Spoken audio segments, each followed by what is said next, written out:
Pendeta-pendeta di Indonesia ini anak-anakku juga pintar jadi pendeta yang bisa mengangkat kemartabatan jemaatnya di wilayah finansial gitu loh.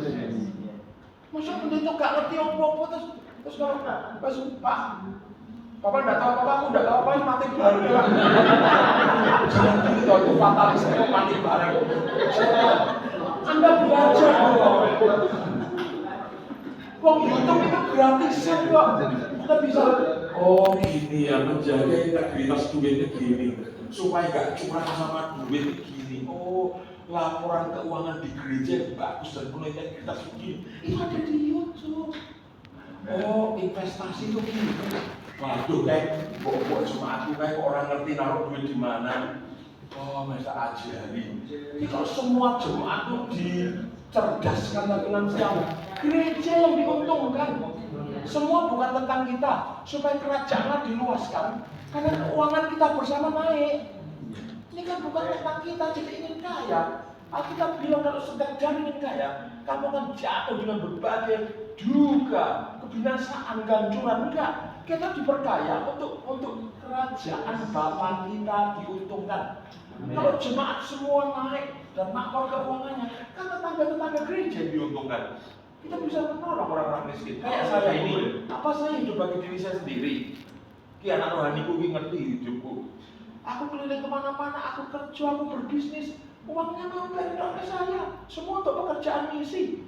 Coba bayangkan ya, setiap bulan saya kalau lihat daftar laporan keuangan saya, sugihnya aku, uangku tuh banyak banget.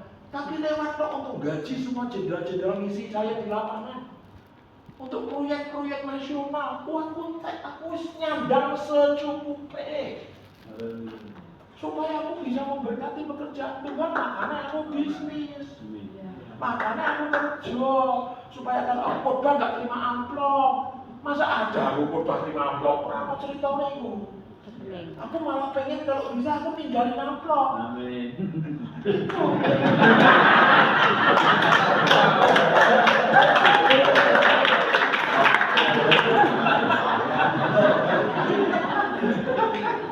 Kali ini yang menanggung uang bensin teman-teman saya. Saya kasih tahu.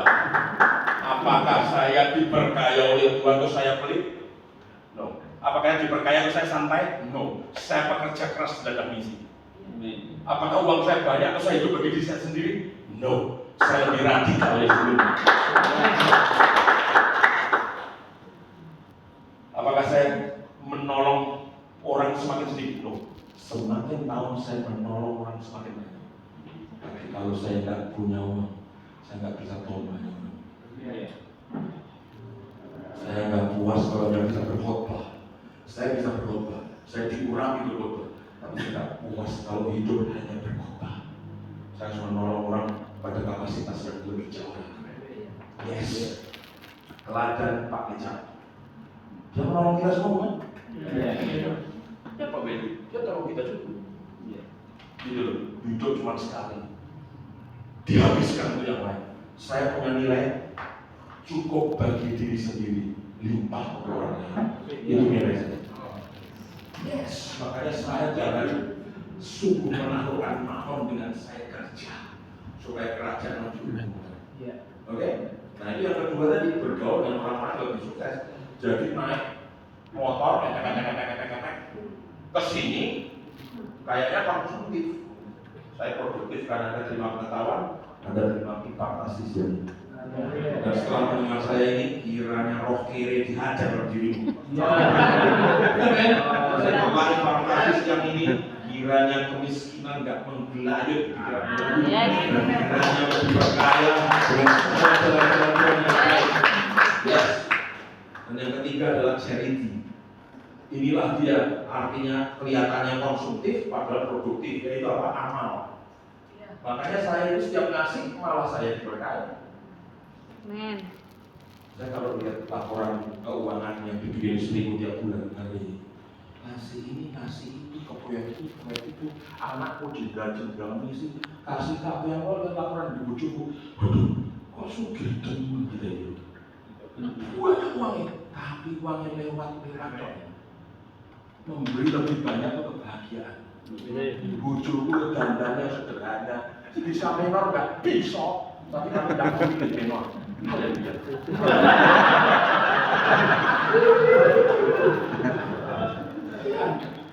Itu bedakan sekarang mana aset, mana liabilitas. Liabilitas itu gini, itu sebetulnya kewajiban. Misalnya, kalau mau beli mobil hati-hati, itu sepertinya nanti aset. Aku punya aset mobil, padahal mobil cicilan, berarti bukan aset. Meskipun nanti di neraca atau dilaga, itu termasuk aset mobil baru, tapi sebetulnya itu bukan aset, itu liabilitas. Oke, beli motor, hartaku, bukan. Motor itu liabilitas, bukan aset. Buktinya kamu nyicil kok. Pengeluaran. Nah, orang yang cerdas itu mau membedakan aset atau liabilitas. Nah, Pak W ini memperkecil liabilitas dan memperbanyak aset. Apa liabilitas? Liabilitas adalah benda dan sesuatu yang tidak menghasilkan uang, namun memiliki biaya perawatan yang harus dikeluarkan. Pengeluaran. Punya mobil pengeluaran nggak? Pengeluaran dong, cicilan, bensin, semua pengeluaran. Kalau mau beli mobil, kenapa nggak second aja? Misalnya, atau ya gini, jangan sampai beli mobil karena gaya. Tapi memang betul-betul nggak butuh. Kalau betul-betul nggak apa-apa. Gaya-gayaan, kelihatannya supir apa ya semua kita tahu sampai randet. Yang berita ada benda ya, sesuatu yang dilakukan lalu memiliki dia orangnya. Kalau saya rela pilih, kelihatan kiri lagi.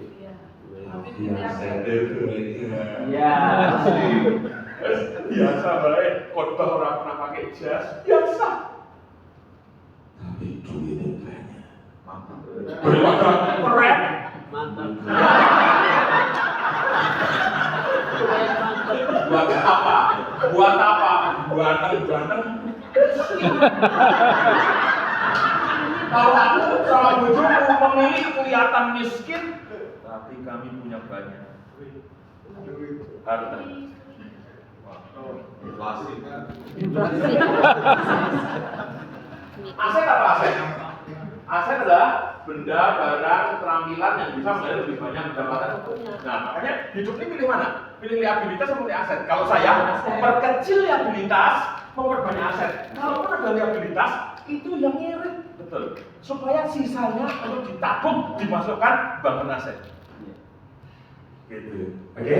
Jadi ada pendapatan, jangan langsung ke liabilitas. Orang miskin kuncinya gini, dapat pendapatan income masuk ke liabilitas. Miskin nih. Tapi kalau cara berpikir orang kaya, ada pendapatan berapapun ditumpuk dijadikan aset. Nah, aset tadi ada 3. Aset, paper aset, properti, sama bisnis. Bisnis kan ada bisa ikut kecil-kecilan, ikut Alfamart. Nah, itu bisa.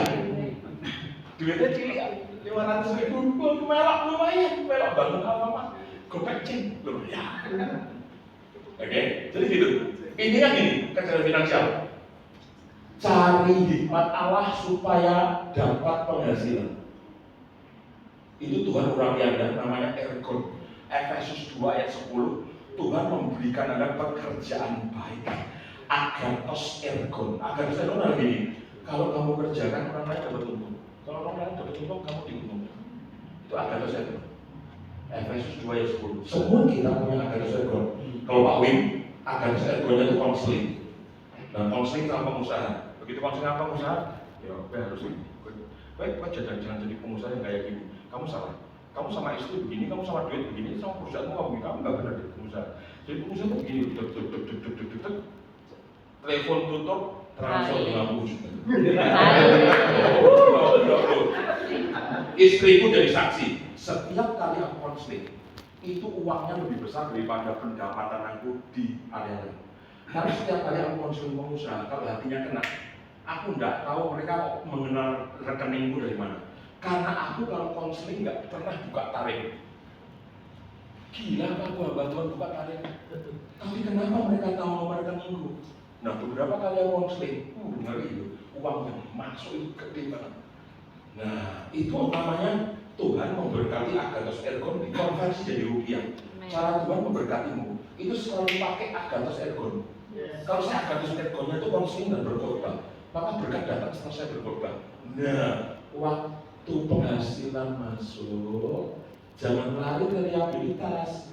Dolar, healing, beli mobil, beli motor. Wah, itu liabilitas itu. Pesta tuh nanti belakangan. Turun ngomong-ngomong wis pesta. Buru-buru pesta, kalau ada uang dikit, healing. Makanya dikit-dikit pusing. Karena gak mikir, hamba Tuhan tuh gak mikir jauh ke depan. Ayatnya tuh terlalu dicekal ayat. Kesusahan kali ini cukup kali. Besok ada kesusahannya sendiri. Teksnya bukan itu dong. Makanya susah terus kan tiap hari. Ayatnya itu. Saya rela jadi contoh loh. Apakah saya kurang misioner? Apakah saya kurang memuridkan Indonesia? Saya bisa muridkan bangsa ini tiap hari. Tapi karena saya punya uang juga, saya bisa ke sana kemari. Mana ada pesawat-pesawat saya dibayari, saya bayar dewe. Tengok anakmu di Aceh, bayar dewe. Pergi ke Papua, bayar dewe aku. Nggak ngerepotin orang dan gereja yang mengundang aku. Nggak usah, kalau mengundang Cornelius Wing jangan pikir tarif, nggak. Saya bayar sendiri. Ya kalau nggak punya duit, bayar sendiri. Dan duitnya dari mana? Nggak ada duit. Harus punya duit dong.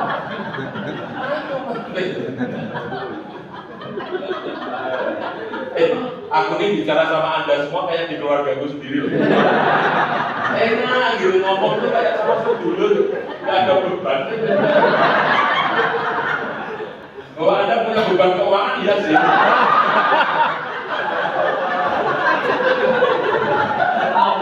Tapi atmosfernya enak itu. Kita bisa ngomong apa saja sesuka saya gitu. Tadi gini ya prinsipnya ya, minta Tuhan urapi dengan roh hikmat supaya penghasilan masuk dengan baik dengan menggunakan agathos ergon. Terus jangan cepat diparkir di liabilitas, mikirnya langsung ke arah aset. Kalau nggak tahu aset apa, tabung dulu, sisihkan uang jajan, kurangi bebek.